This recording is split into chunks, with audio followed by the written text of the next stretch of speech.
Siapa yang tidak kenal Nyi Roro Kidul atau Ratu Pantai Selatan, tokoh mistis yang sangat tersohor terutama di kalangan masyarakat Jawa. Bahkan masyarakat sering memperbincangkannya apabila ada kejadian atau peristiwa di Laut Selatan. Mereka pasti mengait-ngaitkan fenomena itu dengan keberadaan ratu makhluk gaib tersebut. Walaupun namanya sangat melegenda dan banyak masyarakat percaya Kanjeng Ratu Roro Kidul menguasai Laut Selatan, tidak banyak orang yang tahu pasti asal-usulnya, sebab tidak ada tanda-tanda atau bukti sejarah dari mana Ratu Roro Kidul berasal. Yang ada hanyalah cerita masyarakat dari mulut ke mulut, sehingga ini menyebabkan kesimpang siuran di kalangan masyarakat. Dan sebelum kita bahas lebih jauh tentang sosok misterius Nyi Roro Kidul, silahkan Anda subscribe dulu channel Medsospedia. Aktifkan juga lonceng notifikasinya agar Anda tidak ketinggalan update menarik dari kami.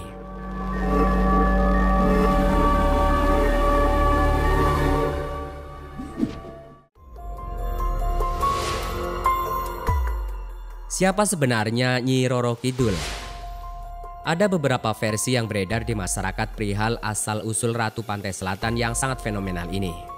Siapa sebenarnya Nyi Roro Kidul yang konon bisa berkuasa di alam gaib di Laut Selatan Pulau Jawa? Berikut ini 5 versinya.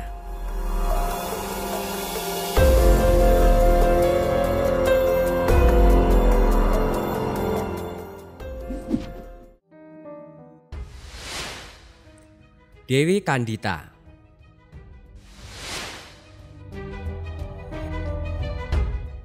Menurut mitos, Nyi Roro Kidul merupakan Dewi Kandita, yaitu putri dari kerajaan Pajajaran.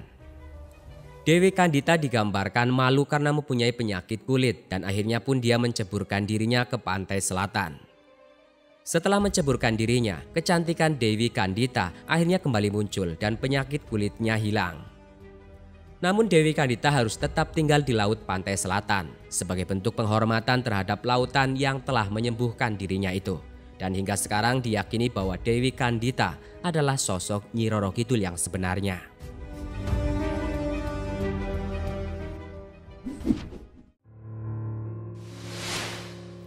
Putri Permaisuri Ratu Ayu.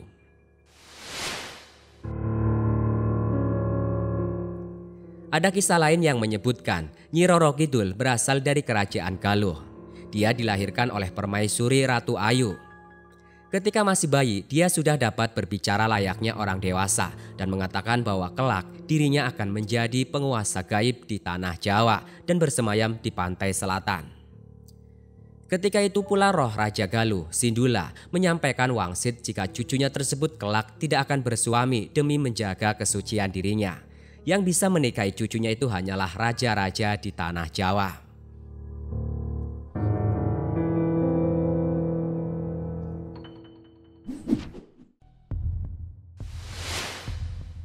Dewi Nawang Wulan.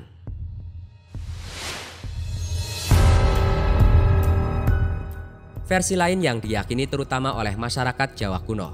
Asal-usul Nyi Roro Kidul adalah Dewi Nawang Wulan yang merupakan istri Jaka Tarub. Jaka Tarub sendiri adalah seorang yang sakti dan berilmu tinggi. Jaka Tarub sering keluar masuk hutan yang keramat untuk berburu. Salah satunya berlokasi di Desa Widodaren, Gerih, Ngawi. Disitulah tempat bertemunya Jaka Tarub dengan Dewi Nawang Wulan. Ini dibuktikan dengan adanya tumpuan batu sebagai makam Jaka Tarub.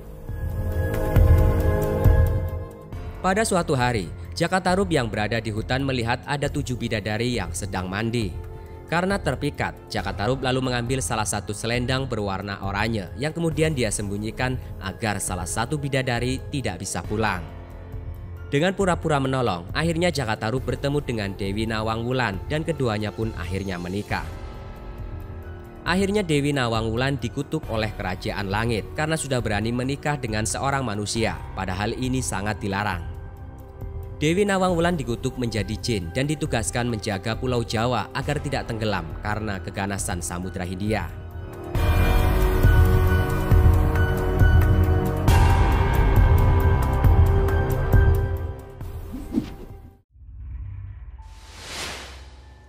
Anak Ratu Bilqis.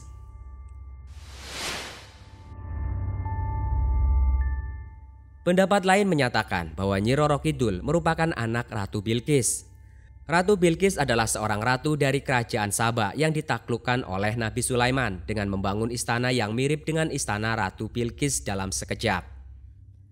Akhirnya Ratu Bilqis tunduk pada Sulaiman dan menjadi mu'alaf karena kuasa Tuhan yang telah membangun kerajaan melalui jin. Diriwayatkan kemudian Ratu Bilqis menikah dengan seorang jin pria dan dikaruniai anak seorang putri. Putrinya tidak punya raga karena bukanlah seorang manusia, tetapi dia adalah jin seperti bapaknya.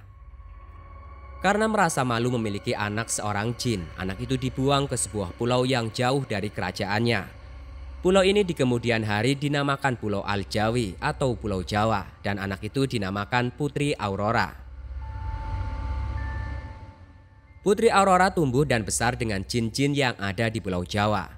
Karena darah yang mengalir dalam dirinya adalah darah biru, maka Aurora menjadi pemimpin atau ratu di antara jin-jin itu. Seiring berjalannya waktu, karena terjadi imigrasi besar-besaran dari orang-orang Yunan ke Nusantara, Putri Aurora akhirnya terusik.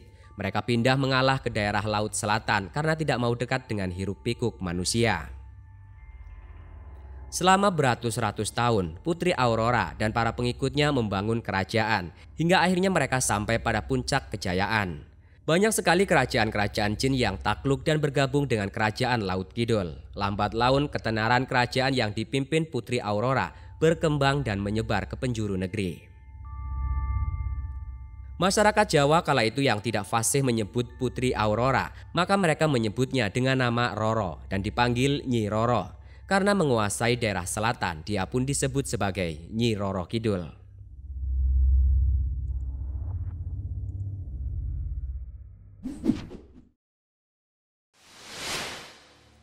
Raja Jin.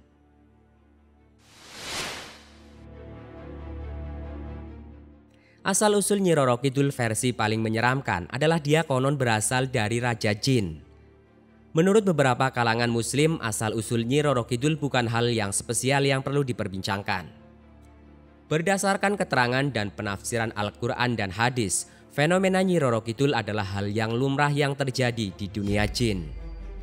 Nyi Roro Kidul sendiri dianggap penjelmaan pemimpin jin di Laut Selatan. Banyak sekali versi mengenai Nyi Roro Kidul, namun satu hal yang pasti, Roro Kidul memiliki wilayah kekuasaan yang sangat luas. Kekuasaan Nyi Roro Kidul membentang di sepanjang pantai selatan, dari Jawa bagian timur hingga barat. Namun ada dua tempat yang sangat disakralkan, yaitu Pantai Parangkusumo di Bantul dan Pantai Pelabuhan Ratu, Jawa Barat. Pantai Parangkusumo diyakini sebagai pusat kerajaan gaib Sang Ratu. Posisi Pantai Parangkusumo, Keraton Yogya, Gunung Merapi, merupakan garis lurus yang memanjang dari selatan ke utara. Sedangkan kawasan Pantai Pelabuhan Ratu merupakan tempat persinggahan Nyi Roro Kidul. Tidak jarang sosok gaibnya sering terlihat menampakkan diri mengendarai kereta kencananya. Ada pantangan yang diyakini dan harus ditaati oleh siapa saja yang berada di kawasan pantai selatan, yakni larangan mengenakan pakaian berwarna hijau. Konon orang yang memakai pakaian berwarna hijau pasti akan terseret ganasnya ombak pantai. Hijau diyakini sebagai warna busana kebesaran Sang Ratu, sehingga dia saja yang berhak mengenakannya di tempat itu. Mereka yang melanggar larangan itu akan hilang di telan ombak pantai selatan dan akan dijadikan pasukan gaib Nyi Roro Kidul.